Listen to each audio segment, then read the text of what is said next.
తాకట్లో ఉన్న మీ బంగారాన్ని విడిపించి ఆ రోజు ఆన్లైన్ రేటుకి కొంటాం. Sharma gold company.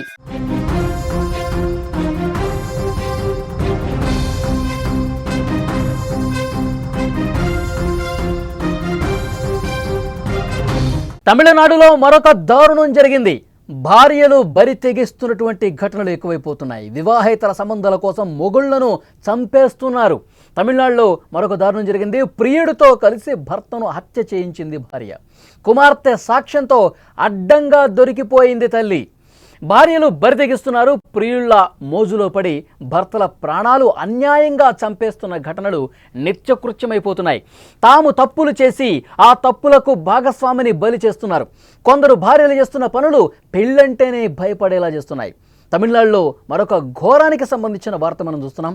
ఎదిరింట్లో ఉండే యువకుడితో వివాహేతర సంబంధం పెట్టుకున్న భార్య భర్తను అతడితో హత్య చేయించింది. సినిమా రేంజ్లో హత్యకు ప్లాన్ చేసింది.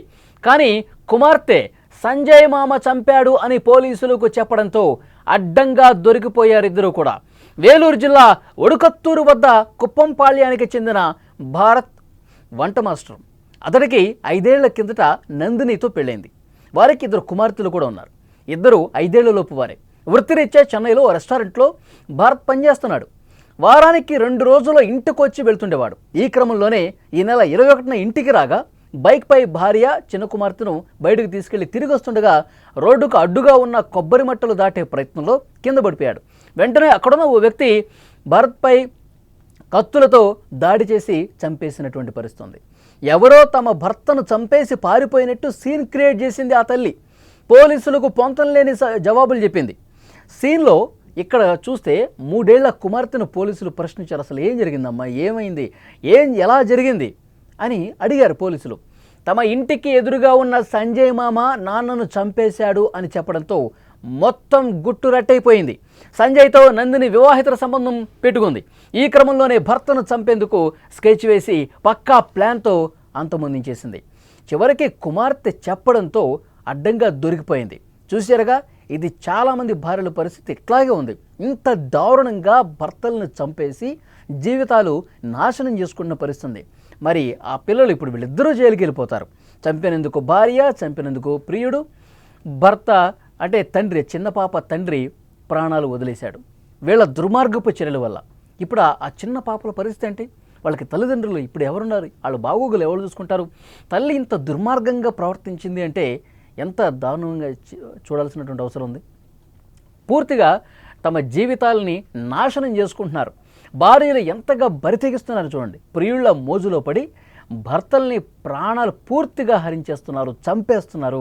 నిత్యం దేశంలో ఎక్కడో చోట ఇవి జరుగుతూనే ఉన్నాయి. తప్పులు చేస్తారు, ఆ తప్పుల్ని కప్పుపుచ్చుకునేందుకు తప్పుల మీద తప్పులు చేస్తున్నారు. పూర్తిగా భాగస్వామిని, భర్తల్ని దారుణంగా నయవంచనకు గురిచేసి ప్రేమను నటించి చంపేస్తున్నారు. కొందరు చేస్తున్నటువంటి ఈ పనుల వల్ల నిజంగా ఇంకా పెళ్లి చేసుకోవాలన్న ఆలోచన ఎవరికైతే ఉంటుందో, పెళ్లి చేసుకుని ఒక మంచి అమ్మాయిని పెళ్లి చేసుకుని జీవితంలో స్థిరపడి మంచిగా ఒక కెరీర్ని, భవిష్యత్తుని మంచిగా ప్లాన్ చేసుకుంటున్న వాళ్ళు కూడా భయపడే పరిస్థితి ఉంది. ఏ క్షణం ఏం జరుగుతుంది, నాకు ఏ మహాతల్లి వస్తుంది, ఆమెతో నా జీవితం ఎలా ఉంటుంది, నన్నేమన్నా చంపేస్తుందా, ఈ భయంతో చాలామంది బ్యాచిలర్స్ ఇంకా పెళ్లి చేసుకోవట్లా భయపడిపోతున్నారు, వణికిపోతున్నారు. ఎందుకంటే గత 2 నెలల్లో చూడండి, 2 నెలల్లో కొన్ని వందల కేసులు వస్తూ ఉన్నాయి. భార్యలు భర్తలు చంపుతారు అంటే ప్రియుడి మోజులో పడిపోయి అక్రమ సంబంధాలు పెట్టుకొని, వివాహేతర సంబంధాలు పెట్టుకొని తమకు పిల్లలు ఉన్నారు, వాళ్ళ భవిష్యత్తు ఏంటి, వాళ్ళ చదువులేంటి, వాళ్ళ బాగోగులేంటి, ఇవన్నీ కూడా మర్చిపోతున్నారు. తమ సుఖాల కోసం తమ మోజులో పడిపోయి దారుణంగా భర్తల్ని, అమాయకులైనటువంటి భర్తల్ని నడి రోడ్డు మీద సుపారీ గ్యాంగ్కి డబ్బులు ఇచ్చి మరీ చంపేస్తున్న పరిస్థితి. తమిళనాడులో జరిగింది ఈ ఘటన. ఎదురింట్లో ఉండే యువకుడితో సంబంధం పెట్టుకుంది. ఎదురింట్లో ఉండే సంజయ్తో సంబంధం పెట్టుకుని కొన్ని సంవత్సరాలుగా నడుపుతూ ఉంది వ్యవహారం. తర్వాత ఇట్లా కాదు, మనం ఈ భర్త అడ్డుగా ఉన్నాడు, నా మొగుడు అడ్డుగా ఉన్నాడు మన సంబంధానికి, అతన్ని లేపేస్తే, అతన్ని చంపేస్తే మనం ఇంకా హ్యాపీగా ఉండొచ్చు అని ఒక సైకో బిహేవియర్తో, ఒక క్రిమినల్ మెంటాలిటీతో ఈవిడ గారు ఆలోచించింది. వెంటనే సంజయ్కి చెప్పింది, ఈ విధంగా చేసేద్దామని చెప్పింది. వాడు కూడా ఒప్పుకున్నాడు. ఇద్దరు కలిసి ప్లాన్ చేసుకున్నారు. బయటకి వెళ్ళి పని మీద బయటికి తీసుకెళ్ళింది. మనం పలానా షాపింగ్కి వెళ్దాం, అక్కడికి వెళ్దాం, ఇక్కడికి వెళ్దాం అని చెప్పింది. మేము ఈ టైంలో వెళ్తున్నాము, పలానా ప్లేసు నీకు ఎక్కడ కరెక్ట్ ప్లేసో అక్కడ నువ్వు చూసుకో, ఆ స్పాట్ రెడీ చేసుకో, అక్కడ మేము వచ్చినప్పుడు మేము అక్కడ ఏదైనా క్రియేట్ చేస్తావు కదా సీను, దాన్ని బట్టి అతన్ని అక్కడ లేపేసి అని చెప్పి ముందే ఒక ప్లాన్ చేసింది. మొత్తం సలహాలు అన్నీ కూడా, ఈ క్రిమినల్ సలహాలన్నీ కూడా భార్యలే డిజైన్ చేసి ప్రియుడికి చెప్తున్నటువంటి పరిస్థితి ఉంది. వెంటనే వాళ్ళు అనుకున్న ప్రకారం బయటకు వెళ్ళారు, పాపతో కలిసి బయటకు వెళ్ళారు. తిరిగి వచ్చే క్రమంలో అక్కడ కొబ్బరి మట్లు రోడ్డు మీద ఏదో ఒక గందరగోళంగా పడేస్తుంది. అక్కడ స్లిప్ అయ్యాడు, అతను కింద పడ్డాడు. పడిన వెంటనే ఈ తల్లి కూతురు పక్కకు వచ్చేసారు.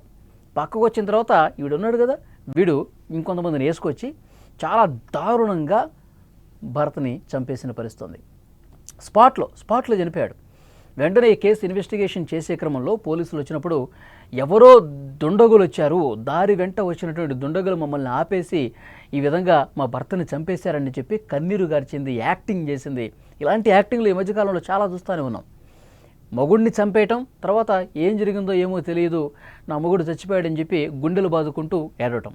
ఈ యాక్టింగ్ అనేది సర్వసాధారణం అయిపోయింది ఇలాంటి మహిళలకి. సో డెఫినెట్గా పోలీసులు ఇన్వెస్టిగేట్ చేసినప్పుడు పిల్లలు దేవుళ్ళతో సమానం అండి. పిల్లలు అబద్ధాలు చెప్పరు. పిల్లలు ఏం జరిగిందో తాము చూసినట్టుగా స్పష్టంగా నిజాలు చెప్తారు, నిజాయితీ చెప్తారు. ఎలాంటి కల్లా కపటం లేనటువంటి పిల్లల మనస్తత్వాలు నిజమైనవి అని చెప్పి పోలీసులు ఆ పాపని క్వశ్చన్ చేశారు. ఎందుకంటే ఆ పాపతో కలిసి వాళ్ళు బయటికి వెళ్ళారు కదా, తిరిగి వచ్చే క్రమంలో ఇది జరిగింది కదా, ఆ పాప ఉంది కదా స్పాట్లో. ఏం జరిగిందమ్మా, ఎవరు చేశారంటే క్లియర్గా చెప్పింది. ఎదురింట్లో ఉంటాడండి సంజయ్ మామ, ఆయనే మా డాడీని కొట్టి ఈ విధంగా చంపాడని చెప్పి నిర్మోహమాటంగా చూసినట్టు చెప్పేసరికి పోలీసులు అస్సలు విషయం మొత్తం బయటపెట్టేశారు. గుట్టు రట్టయిపోయింది. ఆ పాప కన్న కూతురు నిజాలు చెప్పడంతో దొరికిపోయింది. వెంటనే ఇద్దరిని తీసుకెళ్లి బొక్కలో వేశారు.